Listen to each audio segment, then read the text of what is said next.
قال الرسول صلى الله عليه وسلم: ثلاثة جدهن جد وهزلهن جد: النكاح والطلاق والرجعة. النكاح والطلاق والرجعة. النكاح والطلاق والرجعة. نعم يا ابني. أستاذ، أنا الحين أعرف معنى الطلاق وأعرف معنى الرجعة، بس النكاح شنو؟ سؤال جميل.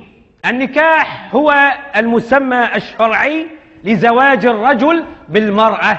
لزواج الرجل بالمرأة. بس أنا أستاذ للحين ما فهمت. يعني أنا أقول لك: يا فلان زوجتك ابنتي، وهو يرد علي ويقول: وأنا قبلت، فتصبح على هذا الأساس زوجته. لا أستاذ ما فهمت. يعني يا جاسم أنا أقول لك: يا جاسم زوجتك ابنتي. وأنا قبلت. قبلت؟ إيه. قبلت شنو؟ أتزوج بنتك. زواج بنتي يعني؟ إيه. لا لا لا لا يا ابني، طلق الحين أقول لك طلق. لا أستاذ بابا مطلق. شنو مو مطلق به؟ أنا كنت أشرح لك الدرس، ما كنت قصدي أن أزوجك بنتي. أستاذ الحين أنا تزوجت بنتك على حسب شرحك لنا، وكل الصبيان في الصف الحين شهود، صح؟ صح. البركة يا جسمك تستاهل. الله يسلمك. منك المال ومن هالعيال. عزيز. ألف الصلاة والسلام عليك يا حبيب الله محمد.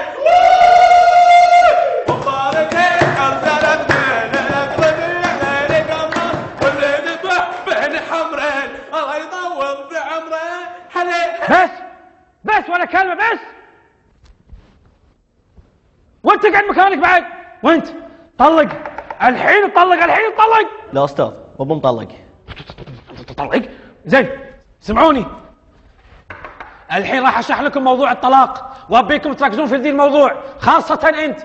الواحد اذا بيطلق زوجته لازم يقول لها: يا مريم انت طالق. سمعتوا؟